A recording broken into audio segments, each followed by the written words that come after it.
చిన్నప్పటి నుంచి చిన్న జాంగ కానుంచి మేము ఎట్లా చేసి ఇప్పుడు 10 మందిలకు పిల్లల్లో పోతే ఈ మాలోల పిల్లలు అనకుండా ఎంత మంచి బట్టలు తెచ్చి మాకు చినిగిపోయిన లొంగి ఉన్నా సరే ఆమెతే ఒక 10 మందిలో పోతే ఉడక ఈ పిల్ల కాదురా మాలోల పిల్ల కాదురా కాపుల పిల్లనో కోటోళ్ళ పిల్లనో అన్న పరిచి ఆయమని అట్లా పెట్టినాం సార్. మేము అట్లా పెట్టి అంత జాగితే ఆ కొడుకులు బెరికి కొడుకులు ఇట్లా చేసి పెట్టింది సార్. కానీ ఒక్కనుంటే అయితే కాలేదు 100% అయితే ఒక్కనుంటే అయితే కాలేదు. ముగ్గురుంటేనే అయింది ఆ పని. ఒక్కడు సచిన పీనుగా అయితే తూర్చలేడు, ఒక్కడు బట్టలు వేయలేడు. మేము చూసినది అట్లా కాదు. అందరం మనుషులం కానీ అంత ఉండొద్దు సార్. మా పిల్లని ఎట్లా చంపినరో వాని ఓడు సరే ఒక్కడే అంటున్నా, ఒక్కడిని కూడా చంపేయండి. వాళ్ళు లంచం తిన్నప్పుడు వాళ్ళ కింద లొంగిపోయినప్పుడు మేమేం చేస్తాం? వాడు ఒక్క నిడిచిపెట్టాను, లేకపోతే మేమన్నా చంపుతాం, మీరన్నా చంపండి. నాకు కోరిక ఇది ఉంది సార్. మా పిల్ల సచ్చినప్పుడు ఓటు చావాలి, పిలిపించి చేసి డావకన్న సచ్చిన పీన్గా వినా ఇంత అవద్దం కోరి అంబులెన్స్ ఎక్కించి నీకు పారిపోయే అవసరం ఏముంది సార్? నమస్తే. ప్రజెంట్ మనం వేముల విలేజ్ లో ఉన్నాం. ఇది మూసాపేట మండలం మహబూబ్ నగర్ జిల్లా. సో 17వ తారీఖున జరిగినటువంటి హత్యకు సంబంధించినటువంటి ప్రవళిక అనేటువంటి ఒక యువతిని అత్యాచారం చేసి హత్య చేసినటువంటి వాళ్ళ ఇంటి దగ్గరే ఉన్నాం. ఒక దళిత సామాజిక వర్గానికి చెందినటువంటి మాల ప్రవళికని విష్ణు అనేటువంటి వ్యక్తి. సో ఒక పక్కన 17వ తారీఖున జరిగినటువంటి చివరి విడత సర్పంచ్ ఎన్నికల సందర్భంగా గెలిచినటువంటి సర్పంచ్ అభ్యర్థి డీజే తోటి ఒక ర్యాలీగా వెళ్తా ఉన్నటువంటి ఆ సందర్భంలో ఇక్కడ ఉన్నటువంటి ప్రవళికని తనతో గతంలోనే పరిచయం ఉన్నటువంటి విష్ణు అన్నటువంటి వ్యక్తి ఆమెను ఫోన్లో పిలిపించి ఇక్కడ ఉన్నటువంటి ఈ ఇంటికి ఆయన ఇక పక్కనే అత్యాచారం జరిగినటువంటి ఏదైతే రైతు వేదిక ఉందో దాదాపుగా ఒక 1/2 కిలోమీటర్ ఉంటుంది. ఇక్కడ నుంచి ఆమెను ఒక 1/2 కిలోమీటర్ దాకా తీసుకుపోయి ఆమె పైన అత్యాచారం చేసి దాని తర్వాత హత్య చేసి దాన్ని వేరే రకంగా చిత్రీకరించేటువంటి ప్రయత్నం చేసిండు అనేది చాలా రకాలైనటువంటి అభియోగాలు. సో ముఖ్యంగా విష్ణుని ఇప్పటికే పోలీసులు అరెస్ట్ చేసిండ్రు. కానీ ప్రవళిక సంబంధించినటువంటి బంధువులు కానీ వాళ్ళ తల్లిదండ్రులు కానీ ఒకటే విషయం చెప్తా ఉన్నారు, నా కూతురుకి ఆత్మకి శాంతి చేకూర్చాలంటే, ఆత్మకి శాంతి కలగాలంటే ఈ సంబంధించినటువంటి సంఘటనలో మా పాపని అత్యాచారం చేసి హత్య చేసినటువంటి ఎవరైతే ఉన్నారో వాళ్ళందరినీ కూడా శిక్షించాలి, వాళ్ళని ఇమ్మీడియట్గా ఎన్కౌంటర్ చేయాలని చెప్పేసి వాళ్ళు కూడా డిమాండ్ చేస్తూ ఉన్నారు. కేవలం విష్ణుని మాత్రమే అరెస్ట్ చేసి చేతులు దులుపుకోవడం కాదు, విష్ణుతో పాటు మా పాపని అఘాయిత్యం చేయడం కానీ, అత్యాచారం చేయడం కానీ, రేప్ చేయడం దాంట్లో మరో ముగ్గురు ఉన్నారనేది ప్రవళిక తల్లిదండ్రులు ఆరోపిస్తూ ఉన్నారు. ఇక 17వ తారీఖున జరిగినటువంటి ఈ సంఘటన ఇప్పటికే దాదాపుగా 4-5 రోజులు కావస్తా ఉన్నది. చాలామంది దళిత సంఘాలంతా కూడా స్పందిస్తూ ఉన్నాయి. మందకృష్ణ మాదిగ రావడం జరిగింది, ఇక్కడికి ఈ కుటుంబాన్ని పరామర్శించడం జరిగింది. మరో పక్కన ఇక్కడ ఉన్నటువంటి జిల్లా కలెక్టర్ కావచ్చు, జిల్లా ఎస్పీ సైతం కూడా ఇక్కడికి రావడం జరిగింది. జరిగినటువంటి సంఘటన పట్ల విశ్లేషించేటువంటి ప్రయత్నం కూడా చేయడం జరుగుతూ ఉంది. కానీ కళ్ళ ముందే చెట్టంతా ఎదిగినటువంటి కూతురు లేకపోవడంతో ఆ కన్న తల్లిదండ్రులు సైతం కూడా వాళ్ళు ఆవేదన వ్యక్తం చేస్తూ ఉన్నారు. వాళ్ళంతా కూడా ఏడుస్తూ ఉన్నటువంటి సిచ్యువేషన్ కనపడతా ఉంది. ఎందుకంటే ఆమె ఇంటర్ వరకు చదువుకొని ఉంది, ఆమె ఇంటి దగ్గరే ఉన్నటువంటి ఈ సందర్భం కనబడతా ఉన్నది. ఇక్కడ చూసుకోవచ్చు, ఇక్కడ మాల సంఘాలకు సంబంధించినటువంటి నాయకులతో పాటు తెలంగాణ శ్యామ్ కావచ్చు, వాళ్ళ కుటుంబ సభ్యులు సైతం కూడా ఇక్కడికి రావడం జరిగింది. ఇక 4-5 రోజులు అవుతా ఉన్నప్పటికీ కూడా దీంట్లో తల్లిదండ్రులకు సంబంధించినటువంటి ఒకటే ఆవేదన, కేవలం ఒక్కరిని అరెస్ట్ చేయడం జరిగింది, ఒకరు కాదు, దీంట్లో మరో 3-4 ఉండి ఉండరు అన్నటువంటి అనుమానం మాత్రం వ్యక్తం అవుతా ఉంది. సో ఇక్కడ కనబడతా ఉంది ఆ ఫోటోలో ఉన్నటువంటి అమ్మాయే మాల ప్రవళిక. సో మాట్లాడదాం ఈ తల్లిదండ్రులకు సంబంధించినటువంటి వాళ్ళ యొక్క డిమాండ్ ఏంటి, వాళ్ళు ఏం చెప్పదలుచుకున్నారు అన్నటువంటి అన్ని అంశాలతో పాటు ఇక్కడ మాల సంఘాలకు సంబంధించినటువంటి నాయకులు సైతం కూడా రావడం జరిగింది. వాళ్ళతో కూడా మాట్లాడేటువంటి ప్రయత్నం చేద్దాం. ఆ రోజు జరిగినటువంటి సంఘటన ఏంటి, అసలు ఎందుకు ఆమె అతనితో కలిసి వెళ్ళింది, ఇంతకుముందు వాళ్ళకి ఏమైనా పరిచయం ఉండేనా, అసలు ఏంటిది అన్నటువంటి వివరాలను కూడా రాబట్టేటువంటి ప్రయత్నం చేద్దాం. మీరు ప్రవళిక వాళ్ళ తండ్రి కదా, ఏంటి మీకు ఉన్నటువంటి అనుమానం ఏంటి? ఇప్పటికే పోలీసులు సైతం కూడా విష్ణు అనేటువంటి వ్యక్తిని అరెస్ట్ చేసినాం, మేము శిక్షిస్తాం, సరైనటువంటి శిక్ష విధిస్తాం అని చెప్పేసి పోలీసులు చెప్తా ఉన్నారు. సో మీకు ఇంకా ఆ మృతి పైన ఉన్నటువంటి అనుమానాలు ఏంటి, మీరు ఏం డిమాండ్ చేస్తారు? మీరేమనుకుంటా ఉన్నారు? మేము అక్కడ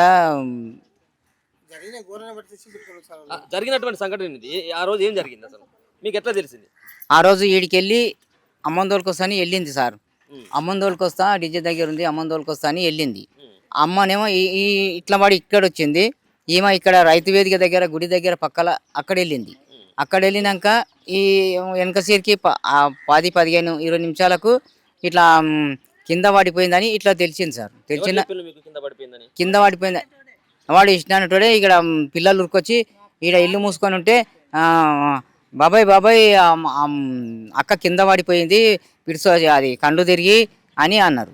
ఆడికి ఇంకా నేను వెళ్ళేటాలకల్లా ఈమె వెళ్ళింది. ఈమె మా భార్య వెళ్ళి అక్కడ వెళ్ళినాక ఏం లేదు అంతా చేతులు కాళ్ళు అంతా రబ్ చేస్తున్నారు, ఏం లేదు అని మళ్ళీ వెనక సిరికి ఫోన్ చేసింది మా చెల్లెలు బిడ్డ. ఫోన్ చేసినాక అట్లెట్లా ఇట్లా అయిందిరా నాయన ఏకదమ్మున వీడికెళ్ళి మంచిగా నాకు అమ్మందోళ్ళకొస్తాను వెళ్ళిన అమ్మాయి ఇంత తొందరగా ఇంత 15-20 నిమిషాల్లో ఇంట్లో ఎట్లా అయిందని నేను ఈడనే ఉన్నా. నేను నా చిన్న పిల్లాడు అశోక్ ఇద్దరం ఇక్కడనే ఉన్నాం. నైట్ సార్ నైట్కు 8:30 9 లోపల ఆ మధ్యలో ఇట్లా అయింది. ఇంకా తోలుకొస్తాని రాలే, ఈ విషయమే తెలిసింది. ఇంకా ఆడ పడిపోయింది. ఆర్ఎంపీ డాక్టర్ దగ్గరికి తీసుకొస్తున్నాము. ఆర్ఎంపీ దగ్గరికి తీసుకొస్తానంటే ఆ సార్ ఉడక అంత రాసి అది ఇది ఇట్లా షాతి మీద అంతా ఒత్తితే ఉడక ఏమి ఇస్తలేదు అని అన్నారు. నేను పోయేటాలకల్లా ఇది ఆర్ఎంపీ డాక్టర్ దగ్గర అయ్యింది. మళ్ళీ ఆడికెళ్ళి ఆటో తీసుకొని అంబులెన్స్కి ఫోన్ చేస్తే లేట్ అయితే అంటాలకు ఆటో తీసుకొని వెళ్ళినాక కంపెనీ మన వేముల కంపెనీ అక్కడ దాటినాకటాలకే అంబులెన్స్ వచ్చిందంట. వాడు ఇష్టానేటోడు వాడు దీన్ని ఆటోలో పోయిండు రాడి వరకు. ఆటోలో పోయినాక అంబులెన్స్లో ఎక్కించినాక ఈడు ఇష్టానేటోడు అసలైనోడు పరారైండు ఆడికెళ్ళి. అంటే ఆటోలో మీ పాపని తీసుకెళ్లేంత వరకు కూడా విష్ణు పక్కనే ఉన్నాడు, ఆటోలో కూడా ఆడి వరకు ఉన్నాడు. ఎక్కించిన తర్వాత లేడు. అంబులెన్స్ లో ఎక్కించినాక ఇష్టాన్ని పిల్లాడు ఇంకా పరారైండు. ఎవరికి అప్పచెప్పిండు అంబులెన్స్ లో ఆ పాపని అప్పచెప్పిన తర్వాత? మా భార్య పోయింది, ఇంకో మా చెల్లెల బిడ్డ పోయింది, ఏడికి కమలమ్మ అని పోయింది. ఇంకా వేరే ఆటో పిల్లలు వానికి తెలిసిన పిల్లలే, విష్ణు అనే పిల్లానికి తెలిసిన పిల్లలే, వాళ్ళు వెళ్ళినాక ఆడికి ఎక్కించినాక వాడు పరారైపోయినాక గవర్నమెంట్ హాస్పిటల్కి జానపేట దగ్గరికి తీసుకెళ్ళినాక ఆడ ఉడక ఇంకా హాస్పిటల్లో ఉన్న డాక్టర్లు రాలే, వీళ్ళే అంబులెన్స్లో ఉన్న డాక్టర్లే చెక్ అంతా చేసి అది చేసి ఆక్సిజన్ పెట్టి అది చూస్తే కూడా ఏం లేదట. చేతులు ఇట్లా ఇట్లా వేస్తుందట, అక్కడ ఇక్కడ వేస్తుందట. చేతులు అక్కడ ఇక్కడ వేస్తుంటేనంటే అమ్మ ఇంత మంచి పిల్లను పోస్ట్ మార్టం తీసుకపోతే ఉడక అంతా గలీజ్ చేసి పెడతారు, ఎందుకు తీసుకో అంటే ఆ నైట్ పూట ఇట్లా జరిగిందని ఎవరికి తెలియదు సార్. ఇట్లా ఇది అయింది అంత కాళ్ళ ఎవరికి తెలియదు. పొద్దుగాల ఇంకా ఆడికెళ్ళి ఇంటికి తోలుకొచ్చిండ్రు సార్. ఆడికెళ్ళి ఇంకా హాస్పిటల్కి వెళ్ళి మళ్ళీ ఆటోలో ఇంటికి తోలుకొచ్చి ఈడ ఇంటికి దగ్గర పెట్టుకున్నాం. ఇంకా మేము దుఃఖ సోదరులో ఉన్నాం, చేసుకుంటా ఉన్నాం. ఇంకా మా బామ్మర్ది వచ్చిండు బూత్పూర్కి వెళ్ళి ఫోన్ చేసిండు నైట్ పూట. అట్టెట్లా అవుతుంది అంత ఏకదమ్మున అంత మంచి అమ్మాయి ఎందుకు ఇట్లా అవుతుంది అని అన్నాడు. నేను వచ్చి చూసినంత వరకు మీరు ఏం చేయకండి అన్నాడు. వచ్చి చూసి కాళ్ళకంతా రక్తము అది ఇది ఉంది. రక్తం అది ఉన్నాక చూసి ఇట్లా కాదు ఇది కాదు అని వాళ్ళ భార్యను ఇంకోని పిలుచుకొని మీరే అంతా చెక్ చేయండి అని బట్టలు అంత పైకని అంతా చూసి చెక్ చేస్తానంటే ఇవన్నీ ఇక గుద్దినట్లు, ఈపులకు అంతా కుచ్చుకపోయినట్లు, ఏదో కంకర్రాల విన పండబెట్టి అంతా ఇది రేప్ చేసినట్లు అంతా స్పష్టంగా కనిపిస్తే ఇంక ఆయన ఇదే అనుకొని అంతా మూసిపెట్టి మూసపేట పోలీస్ స్టేషన్కి పోయి కంప్లైంట్ ఇచ్చినాక సార్ వాళ్ళు వచ్చిండ్రు. ఏడైంది ఏం కథ అని అంతా అడిగినాక ఇక్కడికి వెళ్ళి ఇక్కడ అమ్మాయిని చూసి ఆ రైతు వేదిక దగ్గరికి వెళ్ళి ఆడ ఉడక ఎక్కడెక్కడ ఏమైంది సున్నో దిక్కు డైరు చెప్పులు ఇక్కడ కింద గడ్డిలాకుంటే కూడా ఇట్లా ఇసురంగా అన్నారంట అని. ఇక మరి ఏం చేసిన కాడికి చేసిండ్రు, అయిపోయింది. ఇంకా అయిపోయినాక ఆమె ఇట్లా చనిపోయిన తాళ్ళకి ఇంకా ఎక్కడెక్కడో అంతా ఇంకా ఇది చేసినారు. ఇంకా ఆ సార్ వాళ్ళు వచ్చి పొద్దుగాల పోయి మా బామ్మర్ది వచ్చినాక చూసిండ్రు సార్. పోయి పోలీసు వాళ్ళు రైతు వేదిక దగ్గరికి ఎందుకు వెళ్ళిన వాళ్ళు ఏమన్నా అంటే అంతకుముందు ఏమన్నా చెప్పిందా? అక్కడికి రైతు వేదిక దగ్గర మీ పాప ముందుగానే పోయిందని ఎవరన్నా వాళ్ళకి పోలీసు వాళ్ళకి చెప్పిందా? మీకు కూడా ఎవరన్నా చెప్పిందా? రైతు వేదిక దగ్గరికి నైట్ పూట ఇట్లా అయితేనంటే ఆడికెళ్ళి తీసుకొచ్చి చిన్న స్కూల్లో అంగన్వాడీ స్కూల్లో పెట్టిండు. వాడే పెట్టి మళ్ళీ ఉరికొచ్చి మా చెల్లెల బిడ్డకు చెప్పిండు. వాడు అక్క చిన్నారి ఇట్లా కింద పడిపోయింది అని చెప్పిండు. వాడు అంతా చేసే ప్రయత్నం అక్కడ చేసిండు. మొత్తం కొంచెం శాతనైన కాడికి మొత్తం చేసి అంతా రక్తం గిక్తం జాంగ గింగ అంతా ఎక్కడెక్కడో వేసిండు. ఒక్క నుండి అయితే కాలేదు. మళ్ళా బట్టలన్నీ ఇడిపించి మళ్ళా పైంటు అన్ని ఏనికి ఒక్క నుండి ఎట్లా నిలబెట్టి ఎట్టేస్తాడు సార్. కాలేదు, చేసిండు. ఆడికి అంతా చేసినాక ఇట్లా ఈడికి ఉరికొచ్చి అంగన్వాడీ కేంద్రంలో మళ్ళీ దాంట్లోకి వెళ్ళి లేపుకొచ్చి ఇక్కడ వండబెట్టి ఈడికి ఉరికొచ్చిండు. మా చెల్లెల బిడ్డ దగ్గరకు వచ్చి ఇట్లా అయ్యింది చిన్నారి దామ్మా అని తోలుకొని పోయిండు. ఆమె అరే మామ ఇట్లా మన చిన్నారి ఇట్లా కింద పడిపోయింది అంటే కూడా నాకు చెప్పలే. డైరెక్ట్ ఆడికెళ్ళి ఇంకా వాడు పిలిచినప్పుడు ఆమె అక్కడనే వెళ్ళిపోయింది. అక్కడ వెళ్ళిపోయి ఆడికెళ్ళి మళ్ళీ వాడు ఫోన్ చేసినట్ట, ఒక బైకు కావాలంటే వాళ్ళ దోస్తులకు వాడే విష్ణు అనేటోడు ఫోన్ చేస్తే ఆడికెళ్ళి బైక్ని ఎక్కించుకొచ్చి ఆర్ఎంపీ డాక్టర్ దగ్గర పెట్టిండ్రట. పెడితే సార్ ఈ అమ్మాయి పోయి అంతా చేతులు కాళ్ళు అన్నీ రబ్ చేస్తుండ్రట. రబ్ చేస్తుంటే కూడా ఏమి పండించడం లేదంట, చల్లగా అయిపోయినామంట ఆడికి. చల్లగా అయిపోతే ఆ డాక్టర్ కూడా ఇంకా ఎట్లా అనుకున్నా ఎట్లయినా మంచిది గవర్నమెంట్ హాస్పిటల్కి తీసుకుపోండి అని చెప్పిండట. గవర్నమెంట్ హాస్పిటల్కి తీసుకొని ఫోన్ చేసి అంబులెన్స్ కొంచెం దూరాన్ని ఉంది వచ్చేటప్పుడు లేట్ అయిందంటే ఎట్లయినా కానీ ఆటోలో తీసుకొని వెళ్ళిండ్రు. తీసుకొని వెళ్ళి ఆడికి పోయేటాలకు కంపెనీ దాటేలకు సందమా బైక్ ఆడికి పోయేటాలకల్లా అంబులెన్స్ వచ్చింది. అంబులెన్స్లో ఇంకా వీళ్ళందరూ బట్టి దాంట్లో ఎక్కించిండ్రు. ఇంకా ఎక్కించినాక అంబులెన్స్లో వీళ్ళు మా భార్య అనే టైమా ఇంకా వాడు కుమార్గాడు ఉంటాడా, కుమార్గాడు వాళ్ళు అందరూ ఇంకా ఆడికి దాంట్లో తీసుకుపోయాడు. ఇష్టానుడు ఆడికి వెళ్ళి అంబులెన్స్లో ఎక్కేదాడు పరారైండు. ఇంకా పరారి కాదా వీళ్ళు తీసుకొని గవర్నమెంట్ హాస్పిటల్కి కొండపోయినారు. ఆడికి కొండపోయి ఆ డాక్టర్ చూసిండు. చూసినాక అంత చూసి అంత చేసినాక ఏం లేదమ్మా ఇంకా మామనారు అక్కడ తీసుకపోతే ఇంత మంచి పాపను అంత కోసి అంత గందరగోళం చేస్తారు అంటే ఇవన్నీ వెనక మనకు తెలియదు కదా సార్. నైట్ ఇక్కడ ఆర్ఎంపీ దగ్గర కూడా తీసుకుపోయిన అన్నారు కదా, మరి ఇక్కడ ఆర్ఎంపీ పరీక్షించిన తర్వాత చూడలేదా మరి? అంటే ఇట్లా బ్లడ్ లేకపోయినట్టు గాయాలు ఉన్నాయి ఒంటి మీద అంతా నైట్ పూట చూసిలేరు సార్. నైట్ పూట ఏమో అన్నీ అయితే ఇక్కడ ఏమైనా జరిగినవే ఏం కదా అని వాళ్ళకు కూడా ఇవి కనిపించలేవు. కాళ్ళకి కూడా రక్తం పడ్డది అంతా. ఎవరో అనగబట్టి ఒకటి చేస్తే ఇంకోటి మళ్ళీ పక్కకు జరిగి మళ్ళీ ఇంకోటి చేసినట్లు అంత గమనించారు వెనక సిరికి. అట్లా అయ్యింది. ఇప్పుడు మీకు ఇంకా అనుమానం ఉందా ఈ ఈ సంఘటనలో విష్ణు కాకుండా ఒకరిద్దరు ఉన్నారన్నటువంటి అనుమానం ఏమన్నా ఉందా, లేకపోయినట్టు ఒకటే చేసిందని అనుకుంటా ఉన్నారా? పోలీసులు సైతం కూడా ఇప్పటికే ధృవీకరించి విష్ణు అన్నట్టు అరెస్ట్ చేసిండు.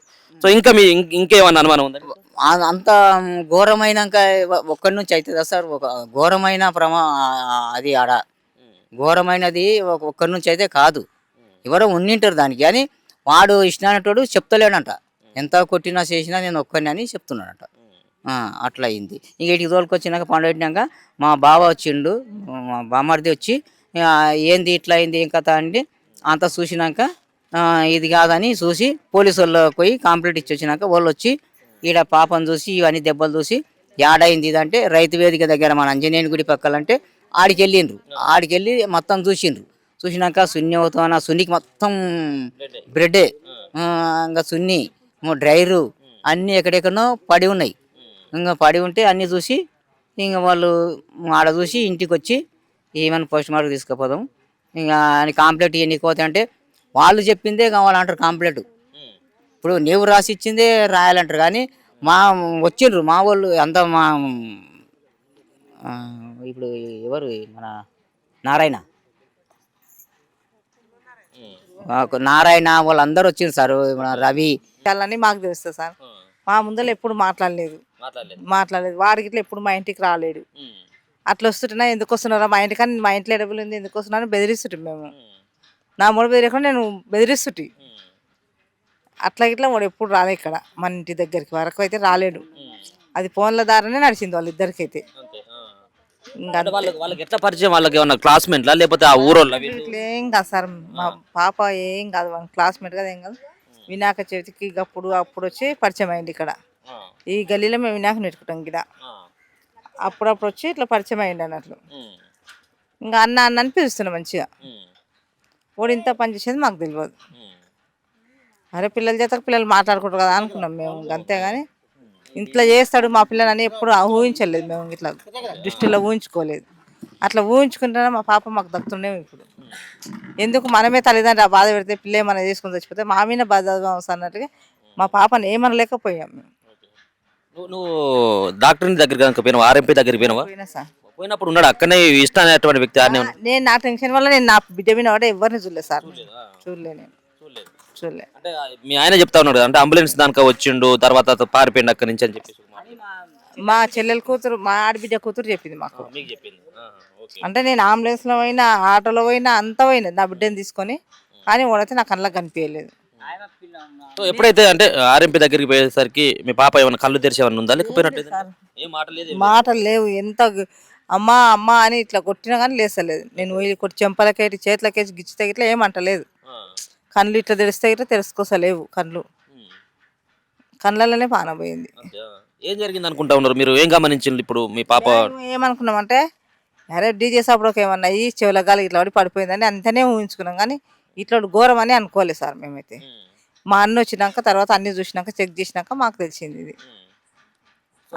రాత్రి తీసుకొని వచ్చా మరి? మీరు హాస్పిటల్ దగ్గర తీసుకెళ్ళి రాత్రి ఇక్కడ ఇంటి దగ్గర తీసుకొచ్చి ఇంటి దగ్గర వచ్చి ఆడ ఇంట్లో వండ వేసుకున్నా సార్. అప్పటి వరకు కూడా ఇట్లాంటి అత్యాచారం జరిగింది అనేది మీకు తెలియదు? అప్పటికి తెలియదు సార్ మాకు. ఉదయం తెలుసా? ఉదయమే తెలుసు మాకు. అంతా మా ఆడబిడ్డ బిడ్డ చెప్పినాక మాకు తెలిసింది. మా వాళ్ళకంతా తెలిసింది. ఏమని చెప్పింది మీ ఆడబిడ్డ బిడ్డ? ఇట్లా ఆడ పడిపోతే తీసుకొచ్చినాం, రైతువేద దగ్గర పడిపోతే తీసుకొచ్చినాం. కృష్ణ అనే అబ్బాయి నా దగ్గరకు వచ్చి తీసుకెళ్ళాడు, నన్ను మీకు ఫోన్ చేసిన అని చెప్పింది. అప్పటి వరకు నీకు తెలియదు విష్ణు దగ్గరికి పోయింది, రైతు వేదిక దగ్గరికి పోయింది ఏందనేది మీకు తెలియదు? కేవలం డీజే సప్పుడు మాత్రమే కళ్ళు తిరిగి పడిపోయింది అనేది ఇది ఒక్కటే బుగాలు లేచింది, కానీ అదైతే ఎవరు చెప్పలేదు నిజం మాకు. ఇది ఇంతవరకే మాకు తెలిసింది. పోలీసులు ఏమని చెప్తా ఉన్నారు? సో అత్యాచారంతో చచ్చిపోయిందని చెప్పేసి నిర్ధారించాలా ఏమని చెప్తా ఉన్నారు? ఏమంటే వాడు ఒక్కడేనంట, ఎవ్వరు లేరంట అని చెప్తారు. ఒక్కడి నుండి అయితే అది కాన్ఫరెన్స్ సార్, అది ఒక్కడు చేయలేడు. ఇంటికి వేసుకొచ్చినాక మేము కదిలిస్తే బ్లడ్ కారుతుంది మానంలోకి వెళ్ళి. మాకు విపరీతంగా ఉంది మానం అయితే. ఒక్కరికొకరు చేస్తే అట్లయితే సార్ అందరం పెళ్ళిళ్ళు చేసుకున్నాం, పిల్లలకి అన్నాం, అందరం అట్లా మంచిగా ఉన్నాం. ఎవరికి అట్లా కాదుగా సార్. అవుతూనే ఉంది, చనిపోయినా కానీ బ్లీడింగ్ అయితేనే ఉంది. ఇట్లా కదిలిస్తే కారిపోతుంది బ్లడ్ మొత్తం. కన్న కూతురు 20 ఏళ్ళు సాధినటువంటి కూతురు, సో ఆ స్థితిలో చూసిన తర్వాత ఎట్లా ఎట్లా అనిపించింది? నాకు ఇంకా బూగులు లేచింది సార్. ఎక్కడ ఎవరితోనే మాట్లాడనికే నాకు చేతనైతలేదు. ఇంటికి వేసుకొచ్చుకున్నా, ఇంట్లో వండబెట్టుకున్నా, ఏడ్చుకుంటూ కూర్చున్నా అంతే వరకే. నేను ఇంక అందరికీ ఫోన్లు చేసినాను చచ్చిపోయిందని. మా వాళ్ళకి అందరికీ ఫోన్లు చేసినాయి. ఫోన్ చేసి అట్లే చచ్చిపోయింది అంటే మనకి అసలు విషయం తెలియదు కదా సార్. ఏదో డీజే దగ్గరికి వెళ్ళింది, కింద పడిందంటే కళ్ళు తిరిగిపోయాను. ఇంతవరకు అనుకున్నాం, కానీ ఇంత ఘోరం అవుతుందని ఎప్పుడు మేము ఊహించలేదు. ఇట్లా నా బిడ్డని ఇట్లా చేస్తారని మేము అనుకోలేదు. నా బిడ్డ ఎట్లా పోయిందో ఓడు అట్లా ఎంత ఉంటుంది చేసి చంపండి సార్, మీ కాలు మొక్కుతా. నాకు కావాల్సిన నా కళ్ళ ముందు అలా నా బిడ్డ 10 రోజులు అయిపోక ముందుకు వాడిని శవాన్ని చేయాలి. నాకు ఇలా ఇయ్యాలనే 3 దినాల కార్యక్రమం చేసుకున్నాం మేము. ఇలా 6 రోజులు అవుతుంది నా బిడ్డ ఇంట్లోకి వెళ్ళిపోయి. నేను ఎట్లా భరించుకొని ఉంటాను సార్? ఇన్ని రోజులు కూలినాలు చేసి పొట్టకు చంపలే, బట్టకు చంపలే వాళ్ళని నేను. నా మౌనికిలో చేత కాదు పని చేయనికి. బ్లడ్ ఎక్కింది ఆయనకు. ఆయనని ఒక చిన్న పిల్లగాని లెక్క చూసుకుంటున్నాం. నువ్వు కుదేం చేయక అయ్యమన్నట్లా కడిపోతే మళ్ళీ ఇక్కడ పోదు. పడిపోతున్నాడు ఆయన, పడిపోతాడు. బాబు చిన్న ఉండడు. ఆయన ఏమన్నైతే మేము ఎక్కడ వెళ్ళిపోతాం సార్? కన్న తండ్రి కానీ ఆయన పడిపోతే నా బతికింది సార్. నేను ఆడపిల్లని ఏడుకంటే తీసుకొని పోతా? అవునా? సోర కొడుకులు ఉంటారు ఇంట్లో తీసుకొని పోతారు ఎక్కడనో. ఏనన్నా పోతే 10 రూపాయలు బయటకు తెరుచుకుంటాం అన్నికి. నేను ఆడపిల్లని ఏడ చేస్తా సార్? కూలి చేసుకుంటే ఎంత ఉప్పు మిరపకాయ బియ్యం కాడికి వెళ్తుంది మన ఖర్చు. అప్పులైతే తెరవలేం కదా సార్. ఇప్పుడు అధికారులు కూడా ఇక్కడ కలెక్టర్ వచ్చిండ్రు, ఇక్కడికి ఎస్పీ వచ్చిండ్రు, ఇంకా మిగతా సంబంధించినటువంటి మీ మీ కుల సంఘాలకు సంబంధించిన వాళ్ళు కూడా వచ్చిండ్రు. సో ఏమైనా భరోసా ఇచ్చిందా మీకు? ఏమైనా ప్రభుత్వం నుంచి నీకు ఒక ఇల్లు ఇప్పిస్తాం, ఒకరికి జాబ్ ఇప్పిస్తాం అన్నారు. అంటే జాబు నేనైతే చదువుకోలేదు సార్. అయితే ఇక్కడ కంపెనీలో ఉంటా అని చెప్పిన. పర్మనెంట్ చేసేస్తామా అన్నారు. ఆ బాబు నా హాస్టల్ వేస్తామంటుండే. ఆ పిల్లలు ఏమంటే నా అక్క లేదు, మీరు బెదిరుకుంటారు, గుండె వాళ్ళు గుక్క చచ్చిపోతారమ్మా, నేను పోతే ఇట్లా నేను పోనని ఆ బాబు నేను పోనా మా హాస్టల్ కానీ పెట్టిండు. అంటే జేఎంఆర్ సార్లే చెప్పిండు. ఓ బాబు, ఆ పాప చనిపోయిన పాప లేదు, ఆ బాబు ఒక్కడే. వాళ్ళ అక్క చనిపోయిందంటే అసలు ఇంట్లోనే వండుతలేడు ఆ బాబు. ఇంట్లోకి వస్తలేడు, అన్నం తింటలేడు, మాతో పక్కల వండుకుంటలేడు. ఆడ మా పెద్ద కొడుకు దగ్గరనే వండుకుంటున్నాడు. పొద్దు ముఖ్యందంటే అసలు ఇంట్లో ఉండడు. పొద్దు సాయంత్రం ఇంట్లో ఏదన్నా కొన్ని నీళ్ళు లేపనానంటే ఇట్లా పోతలేడు, వాడు పేరుకున్నాడు.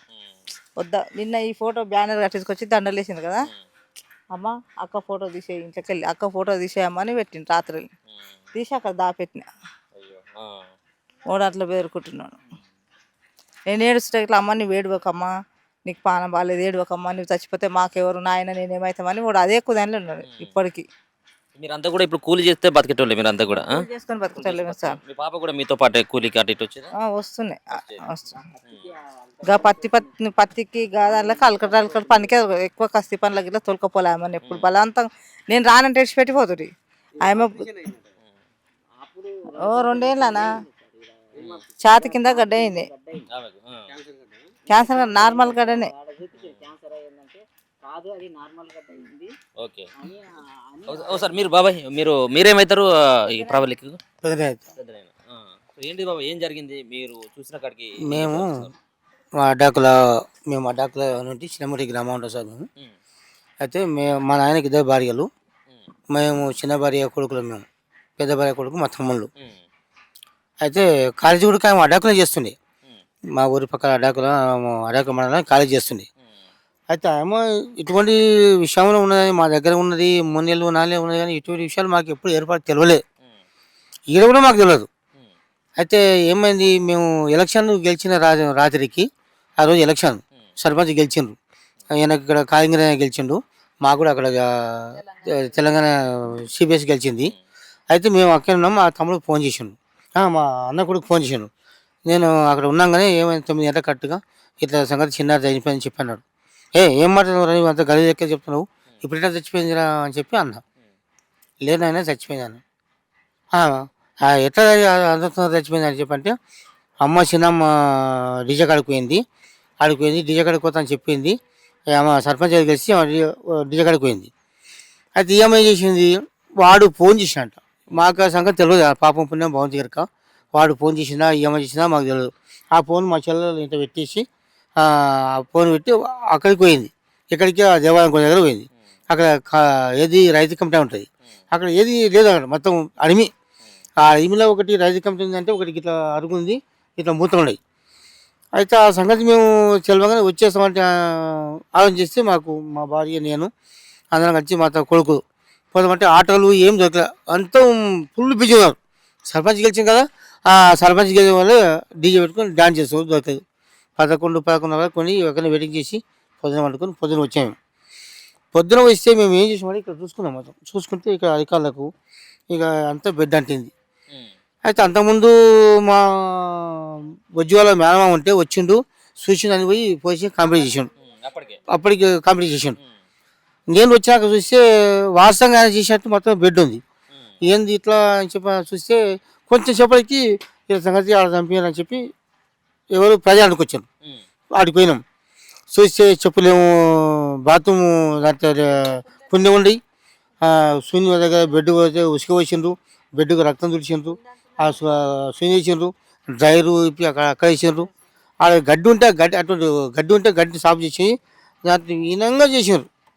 చేసి ప్రాణం చేసినాక అది ఇచ్చేసారు, వేసి మళ్ళీ చేసిండ్రు. వాళ్ళు వచ్చి తెలంగాణ లెక్క విషయాన్ని తెలియపినాడు. వచ్చి మా చెల్లి బిడ్డ ఉంటే, మా ఇతర సంగతి అమ్మ నీకు మీ పిల్ల సోయ తప్పి చచ్చిపోయింది చెప్తా అంటే, ఆమె వచ్చి ఏం చేసిందంటే చూసిన పిల్ల చూసిన మా తమ్ముంటే అక్కడ మా చిన్న కొడుకు ఆ పిల్లని పిలుచుకొని ఆ పిల్లని వాళ్ళు ఇద్దరు కలిసి తీసుకొచ్చి బైక్ మీద తీసుకొచ్చి ఆమె డాక్టర్ దగ్గర పోయింది. పోతే డాక్టర్ ఏం చెప్పిండు, నా వదిలే కాదు మామూలు తీసుకోమని చెప్పిండు. మామూలు తీసుకోమని చెప్పంటే వీళ్ళు వాళ్ళు అందరు కలిసి ఆటో ఎక్కించుకున్నారు. వాడే ఆటో తెచ్చాడు, తెచ్చినాక ఆటో తీసుకొని ఎక్కించుకొచ్చిండ్రు. ఇక్కడ జనంపేట వరకు పోయినాక అక్కడ చచ్చిపోయిందని చెప్పాను. అంబులెన్స్ వచ్చే వరకు అంబులెన్స్ వాళ్ళు అది శాసి వస్తారు కదా, ఆ ప్రెస్ చేసే వరకు ఏం ప్రాణం లేదు చచ్చిపోయిందని చెప్పి అంటే రిటర్న్ తీసుకొచ్చి పడబెట్టినారు. పడబెట్టినాక వాళ్ళు చూసి పడబెట్టిన తర్వాత ఎవరికి మాకు రాజపతి తెలియదు కదా, పొద్దున మేము వచ్చినాక అని తెలిస్తే ఎవరు ఇట్లా బయట ఉన్నాయి, ఇలా చంపినని. మాకు ఒక్కరిని డౌట్ లేదు, వాళ్ళు ఒక్కడే చెప్తున్నాడు, నేను ఒక్కరిని చేసినా ఇట్లా చేసినా ఈ హత్య కేసు నేనే చంపినా అని అంటున్నాడు. కానీ ఇది వాడు ఒక్కడే కాదు, ఇంకా వాళ్ళు ఇంకా 2 ఉన్నారు, అది మ్యాటర్ చెప్తలేడు. వాని కోరిక మనం ఏం తెలుసు అంటే, మాకు రూపాయలు కాదు, మాకు ఇల్లు కాదు, గవర్నమెంట్ జాబ్ కాదు, మా కళ్ళముద వాణి కూడా మా బిడ్డ ఎట్లా నచ్చింది చచ్చిపోయిందో వాడు కూడా మా కళ్ళముద చూడాలి. మేము మా కోరిక అది. మేము విషయలము మాలోళ్ళం, వాళ్ళ తెలుగు వాళ్ళు బీసీ కులం వాళ్ళది, వాళ్ళు ఎంతమంది ఉన్నారు, వాళ్ళ క్యాండిడేట్ ఏంది, ఈ ఊరు ఏంది, ప్రజలు అందరూ గెలిపించిన సర్పంచ్ ఉన్నాడు, కాంగ్రెస్ ప్రభుత్వం నడుస్తుంది, వాళ్ళు ఏదో మసిపూసి నిర్వహణ అమ్ముతున్నారు, అది మాకు నచ్చలేదు.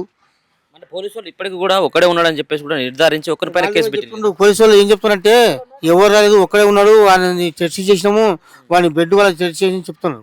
కానీ అది తప్పు, అది మాకు నమ్మకం లేదు, అది కాలేదు, ఒకరి కాలేదు. అంటే మీరు ఏమన్నా ఇంకా ఒకరిద్దరు పేరు ఇంకొకరు ఇద్దరు పేర్లు ఏమన్నా మీరు చెప్పిల్లా ఏమన్నా అంటే పిటిషన్లు ఎవరు? మేము ఇద్దరి పేర్లు ఏం చెప్పాలంటే మీకు వాడిని ఏం చేస్తారు చేస్తే వాళ్ళతో కూడా చెప్తారు. మేమేం చెప్పలేము, మేము చూడలేదు. ఈ కోరిక మా బిడ్డ చేస్తే మాకు నమ్మకం లేదు, కానీ మాకు నమ్మకం వచ్చేసింది. ఎందుకు ఇంకొకరు ఇద్దరు ఉన్నారని చెప్పేసి అంత అనుమానం ఎట్లా ఉండదు మీకు? అంటే అక్కడ చూసినాం కదా, ఆ పరిస్థితి చూసి ఒక్కడు చేయలేని ప్రాబ్లం ఇది, ఇద్దరు ముగ్గురు ఇచ్చిన హత్య అనే ఆలోచన మాకు వచ్చేసింది. అందుకే వాడిని గట్టిగా శిక్షించి వాడిని మా కళ్ళ ముందు చేయాలి ఆమెలా కానీ నా కోరిక. మీ భార్యనా? ఇప్పుడు మీకు కూతురు అవుతుందా? సో మీరు ఎట్లా చూసిండ్రు? మీరు ఇక్కడికి వచ్చేసరికి ఆమె ఏ స్థితిలో ఉన్నది మీకు ఏం ఇక్కడ ఏం గమనించింది సార్? ఇక్కడ వచ్చినాక నేను ఏడ్చుకుంటుంటే మా అక్క వచ్చింది. వచ్చి ఊక చచ్చిపోలే బిడ్డో, నిన్ను ఎంతమంది కొట్టిండ్రు బిడ్డో, నీ సున్ని అక్కడ పడ్డది బిడ్డో, చెప్పులు అక్కడ పడేసి బిడ్డో, నేను అంతా మొత్తం పొదాలు ఈడ్చుకొచ్చిండ్రు బిడ్డో, అట్లా నువ్వు చచ్చిపోయిన అంటాలకు. అంతవరకు నేనేం చేసిన అంటే నా పక్క ఒక కాయను పిలుచుకొని బట్టలన్నీ ఇప్పేసిన సార్. బట్టలు ఇప్పి మొత్తం చూస్తే ఇక్కడ ఇదల్లా మొత్తం చెక్కలైన ఈపులా చెక్కలు అయితే గుద్దిండ్రు. మళ్ళీ అది మూసి పెట్టినాక మళ్ళీ ఇవి విప్పితే మొత్తం మానవాళ్ళకి వెళ్ళి బెడ్ కారుతుంటే మొత్తం తూర్చి ఇంకంతా చెవుతుంటేలు కావాల ఇంక బుగులు వేస్తుంది సార్.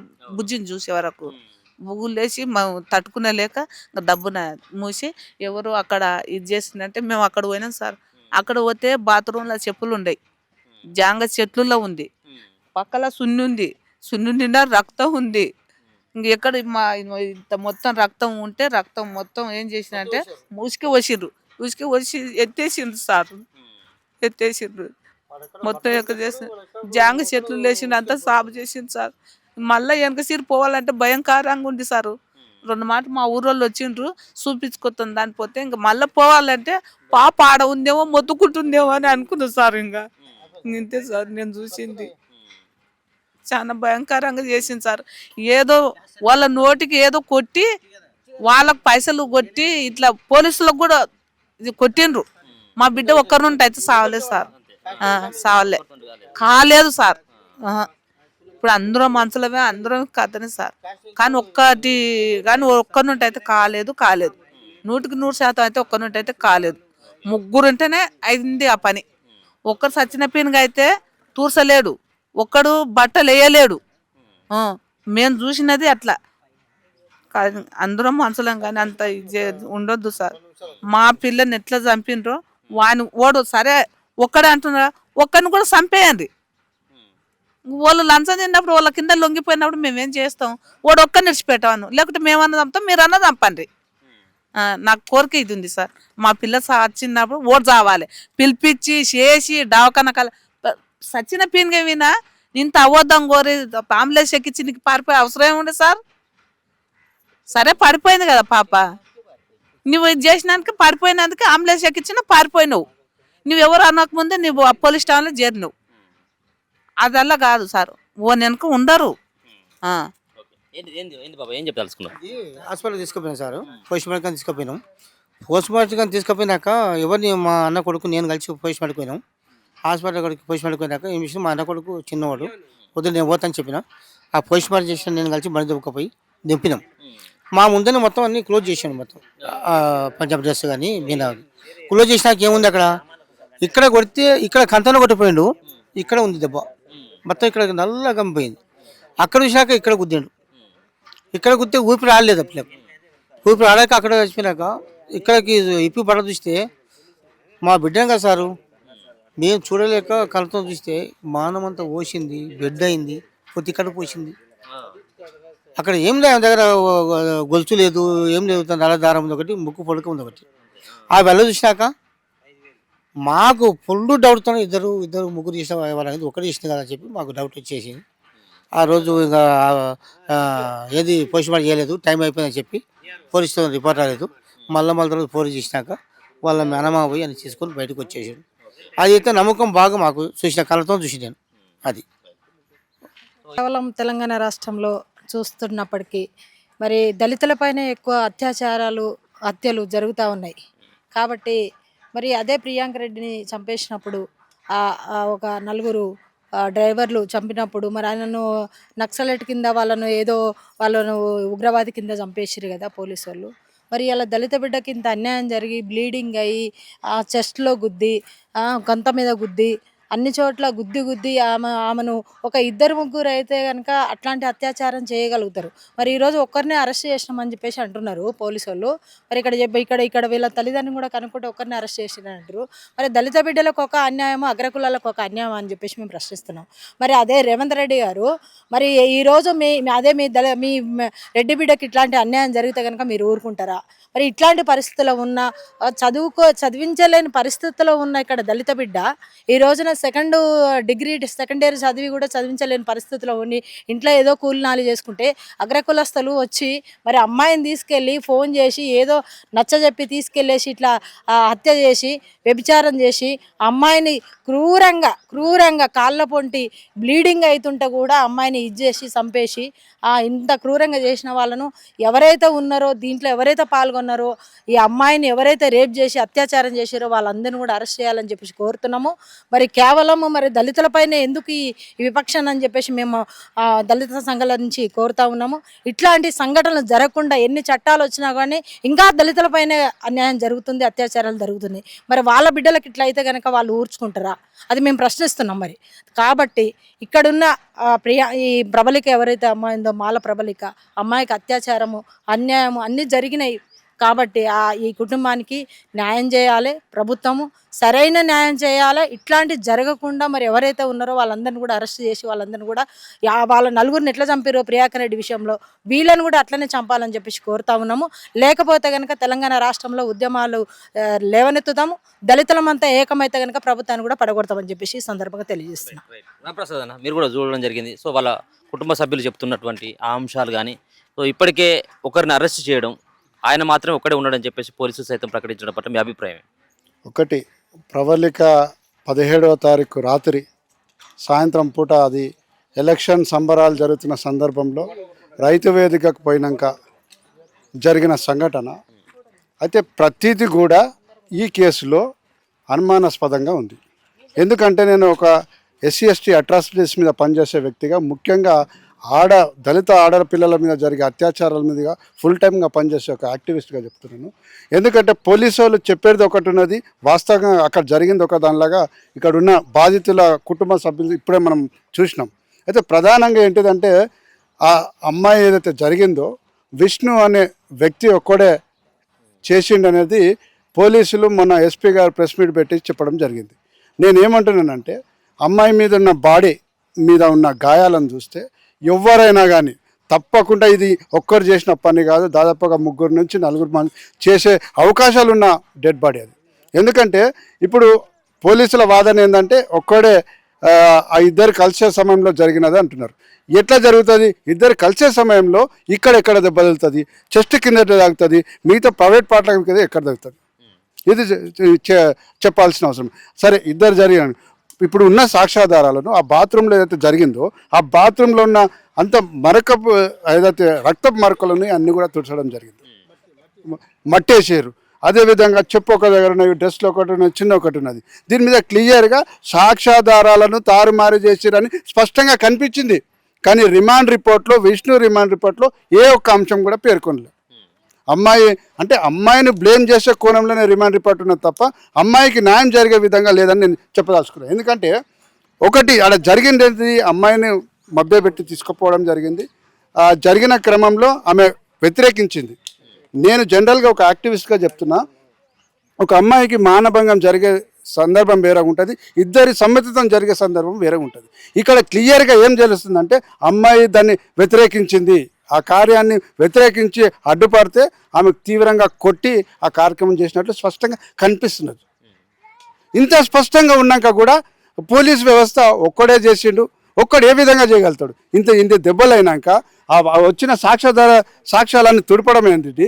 ఇంత క్లియర్గా ఉన్నాక కూడా వీళ్ళు పోలీసు వాళ్ళు ఏంటంటే ఒక్కడినే టార్గెట్ చేసేది అనేది మాకు పూర్తిగా ఒక యాక్టివిస్ట్గా నాకు అనుమానం ఉంది. ముఖ్యంగా ఆ కుటుంబానికి ఖచ్చితంగా వీళ్ళకు గట్టిగా నమ్మకం ఉన్నది, ఒక్కరు చేసిన పని కాదు, మొత్తం 4-5 కలిసి చేసిన కాబట్టి మేమేం డిమాండ్ చేస్తున్నామంటే, కుటుంబ సభ్యుల ఆధ్వర్యంలో మేమేం డిమాండ్ చేస్తున్నామంటే నిష్పక్షపాతంగా ఎంక్వైరీ జరగాల్సిన అవసరం ఉన్నది. ఎందుకు ఈ అనుమానాలు వస్తున్నాయి అంటే, మొన్న ఎన్నిక కాబడ్డ సర్పంచ్ డ్రైవరు ఈ సొంత అన్న, విష్ణు వాళ్ళ అన్న. న్యాచురల్గా బాధితులకు ఆ అనుమానం ఉంటుంది. సరే, రాజకీయంగా మనం తీసుకోవద్దని ఎస్పీ గారు చెప్తుంది, తప్పకుండా తీసుకోవద్దు. కానీ మీరు స్వచ్ఛందంగా జరిగిన కార్యక్రమంలో గాయాలు ఏ విధంగా అవుతాయో, లేదు పనివేల ఆటలో వద్దని వ్యతిరేకించినప్పుడు జరిగిన గాయాలకి మినిమం కామన్ సెన్స్ లేదా? నేను ఎస్పీ గారు డైరెక్ట్గా అడుగుతున్నా.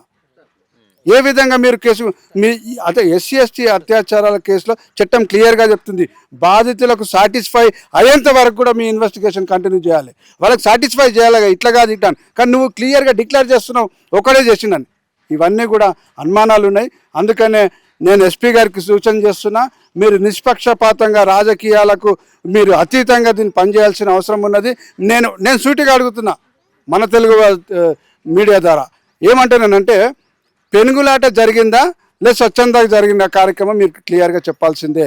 ఆ గాయాలను బట్టి ఒక యాక్టివిస్ట్గా చెప్తున్నా 100% ఆ పెనుగులాట జరిగింది, ఒకటి కంటే ఎక్కువ మంది కలిసి చేసిన కార్యం అని స్పష్టంగా తెలుస్తుంది. వాళ్ళందరినీ గుర్తించాలి, వాళ్ళని అరెస్ట్ చేయాలి. మీరు ఏదో కేసును తప్పు. ముఖ్యంగా ఏమైందంటే, ఈ సంఘటనకు సంబంధించిన వీళ్ళ కుటుంబ సభ్యులు ఒక కంప్లైంట్ ఇస్తే ఆ కంప్లైంట్ పక్కన పెట్టి పోలీసులు కంప్లైంట్ రాశారు. ఇక్కడ నుంచి ప్రారంభమైంది మా అనుమానం. ఎందుకు మరి కుటుంబ సభ్యులకు తెలుస్తుంది కదా, కుటుంబ సభ్యులు రాసింది. పాపం ఇప్పుడు ఎప్పుడు జనవరి 27కు 20 సంవత్సరాల అమ్మాయి, 19 సంవత్సరాలు, ఇంకో నెల అయితే ఇంకో 20 సంవత్సరాలకు పోతుండే.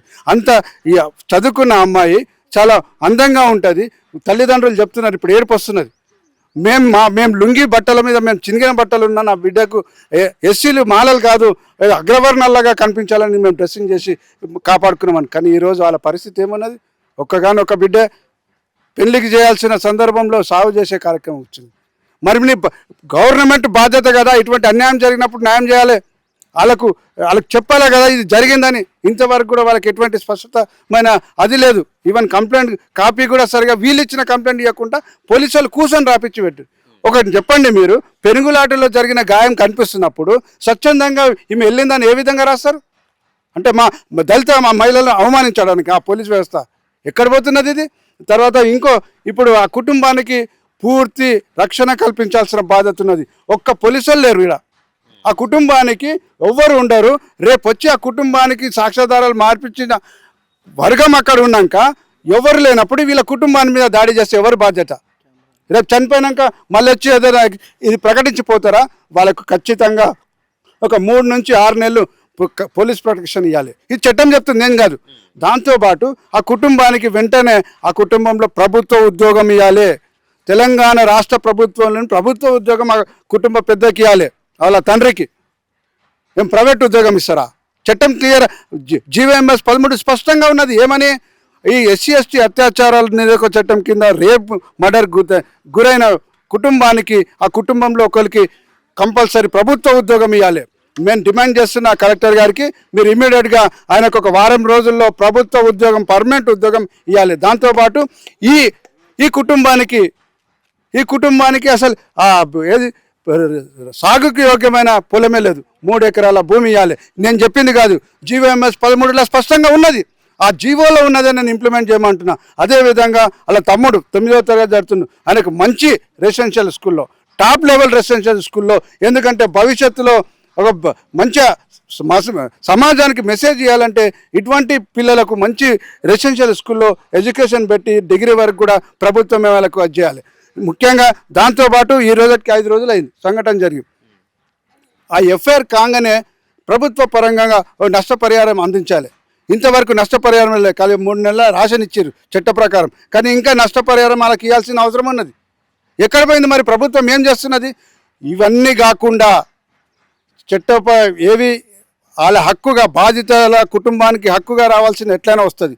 కానీ కుటుంబ సభ్యుల ఆధ్వర్యంలో ఒక దళిత సంఘాల యాక్టివిస్ట్గా ఈ కుటుంబానికి న్యాయము, మాల ప్రవళికకు న్యాయం జరగాలంటే వెంటనే ఫాస్ట్ ట్రాక్ కోర్టు ఏర్పాటు చేయాలి. విష్ణు ఏదైతే లోపట ఉన్నాడో వాని బెయిల్ రాకుండా చేసి బెయిల్ను ప్రొటెక్ట్ చేసుకుంటూ వాళ్ళు జైల్లోనే ఉన్నప్పుడు ఆయనకి మొత్తం యావజ్జీవ కారాగార శిక్ష చేస్తూ ఆ చర్యలు చేపట్టాలి. ముఖ్యంగా దీనికి ఏం చేయాలంటే దీనికి ఫాస్ట్ ట్రాక్ కోర్టు వేయాలని డిమాండ్ చేస్తున్నాం ప్రభుత్వానికి. మీరు ఏదో డబ్బులు ఇస్తున్నారు, సామాన్లు ఇస్తున్నారు కాదు, మాకు న్యాయం, సత్వర న్యాయం కావాలంటే తప్పకుండా ఫాస్ట్ ట్రాక్ కోర్టు వేసి ఆ నిందితుని కఠినంగా శిక్షించాలి. దాంతోపాటు నిష్పక్షపాతంగా ఈ ఎంక్వైరీ చేసి ఆ ఎంక్వైరీలో ఆ మిగతా వారిని గుర్తించాల్సిన అవసరం ఉన్నది. లేకుంటే మీ మీద నమ్మకం లేకుంటే అవసరం ఉంటే సిబిఐ ఎంక్వైరీ కూడా అడుగుతాం. ఎందుకంటే చట్టం ఉన్నది, ఈ చట్టంలో ఉన్న దాన్ని బట్టి మీరు పనిచేయాల్సిన బాధ్యత ఉన్నది. భవిష్యత్తులో ఇట్లాంటి మాల ప్రవళికలు, అత్యాచారాలు, హత్యలు జరగొద్దంటే ఈ కేసును ఉదాహరణ తీసుకొని ఒక శాంపుల్గా తీసుకొని 90 రోజులలో అంటే 60 రోజులలో ఛార్జ్షీట్ వేస్తే ఇంకా 60 రోజుల 180 రోజులలో ఆ విష్ణు ఆడవుతున్నాడో ఆ విష్ణుకు యావజ్జీవ కారాగార శిక్ష పడాలి. దాంతోపాటు మిగతా నిందితులను కూడా గుర్తించాలి. ఫస్ట్ అది భరోసా కల్పిస్తూ చట్ట ప్రకారం వీళ్ళకైతే అందాలను ఇమీడియట్గా ఏది గవర్నమెంట్ ప్రభుత్వ ఉద్యోగము, 3 ఎకరాల భూమి, ఇల్లు కూడా చూసినాం మనం. ఇమీడియట్గా ఇందిరమ్మ గృహం అనేదో టైంపాస్ చేస్తున్నారు కాదు, ఫస్ట్ డబుల్ బెడ్రూమ్ ఇవ్వండి. ఇమీడియట్గా డబుల్ బెడ్రూమ్ షిఫ్ట్ చేసి తర్వాత మీరు ఇందిరమ్మ గృహాలు కట్టురు. ఆల్రెడీ జిల్లా పరిధిలో ఉంటాయి, అక్కడ ఇమీడియట్గా ఈ కుటుంబాన్ని షిఫ్ట్ చేయాలి, ఇక్కడ ఇందిరమ్మ గృహ ఇవ్వాలి. దాంతోపాటు ఏదైతే నష్టపరిహారం ఇమీడియట్గా ఇవ్వాలనో అవి కూడా ఇవ్వాలి. ఇవన్నీ పక్కన పెట్టి మొదటగా ఫాస్ట్ ట్రాక్ వేసేంత వరకు కూడా మేము రాష్ట్ర వ్యాప్త ఆందోళన చేస్తామని తెలియజేస్తున్నాం. ఎందుకంటే ఇంత సిటీకి చాలా దగ్గర, వీళ్ళ జిల్లా కలెక్టర్కి కూడా ఇంత దగ్గర, ఇక్కడనే రక్షణ కనిపించకపోతే రేపు దేశమంతా రాష్ట్రమంతా ఏ విధంగా చేస్తారని నేను చెప్తున్నా. ముఖ్యంగా నేను ఎందుకు ఫాస్ట్ ట్రాక్ కోర్టు డిమాండ్ చేస్తున్నా అంటే రాష్ట్ర వ్యాప్తంగా తెలంగాణ రాష్ట్రంలో ఒక 10 ఉమ్మడి ఎస్సీ ఎస్టీ స్పెషల్ కోర్టులు ఉన్నాయి. దాంట్లో 7,600 కేసులు పెండింగ్లో ఉన్నాయి. ఈ కుటుంబానికి ఎప్పుడు న్యాయం జరుగుతుంది? 10 ఏళ్ళు కావాలి. ఇంత rarest of the rare case ఇది. రేప్ జరిగి మర్డర్ చేసిండు, స్పష్టంగా ఉన్నది. ఇది రేరెస్ట్ ఆఫ్ రేస్ కేసు కింద తీసుకొని ఇమ్మీడియట్గా దీన్ని ఫాస్ట్ ట్రాక్ కోర్టు వేస్తే తప్ప న్యాయం జరగదు. లేదు రెగ్యులర్గా ఎస్సీ ఎస్టీ కోర్టుకు పంపిస్తున్నాం, వాళ్ళు సీరియల్గా చేస్తారంటే 7,600 కేసుల తర్వాత వీళ్ళకి న్యాయం జరుగుతుంది. అప్పటిదాకా ఆ కుటుంబం చూస్తే ఎట్లా ఏ విధంగా ఉన్నది, ఏ విధంగా న్యాయం అందకుండా మరో మానవ క్షోభకు గురించవలసిన బాధ్యత అది ఉంటుంది. కాబట్టి తప్పకుండా మీరు ఇమ్మీడియట్గా SC ST atrocity vigilance committee మెంబర్గా నేను డిమాండ్ చేస్తున్నదంటే ఈ కేసులో మాల ప్రవేశిక కేసులో ఫాస్ట్ ట్రాక్ కోర్టు వేస్తున్నామని ప్రకటించాలి, లేకుంటే దీన్ని రాష్ట్ర వ్యాప్త ఆందోళన చేస్తామని తెలియజేస్తాం. ఇది ఇక్కడ ఉన్నటువంటి కుటుంబ సభ్యులు కానీ బంధువులు కానీ సో ఒకటే డిమాండ్ చేస్తూ ఉన్నారు. సో వాళ్ళ కూతురుకి కానీ ఇక్కడ ఉన్నటువంటి వాళ్ళ ఎవరైతే చనిపోయినటువంటి ప్రవళిక ఆత్మకి కనుక శాంతి కలగాలంటే ఖచ్చితంగా ఈ సంబంధించినటువంటి ఎపిసోడ్లో ఉన్నటువంటి వ్యక్తులందరూ కూడా ఖచ్చితంగా పట్టుకోవాలి, వాళ్ళని శిక్షించాలి. శిక్షించడం మీన్స్ వాళ్ళని ఎన్కౌంటర్ చేయాలన్నటువంటి వాళ్ళ యొక్క డిమాండ్ కూడా వాళ్ళంతా కూడా తెలియజేస్తా ఉన్నారు.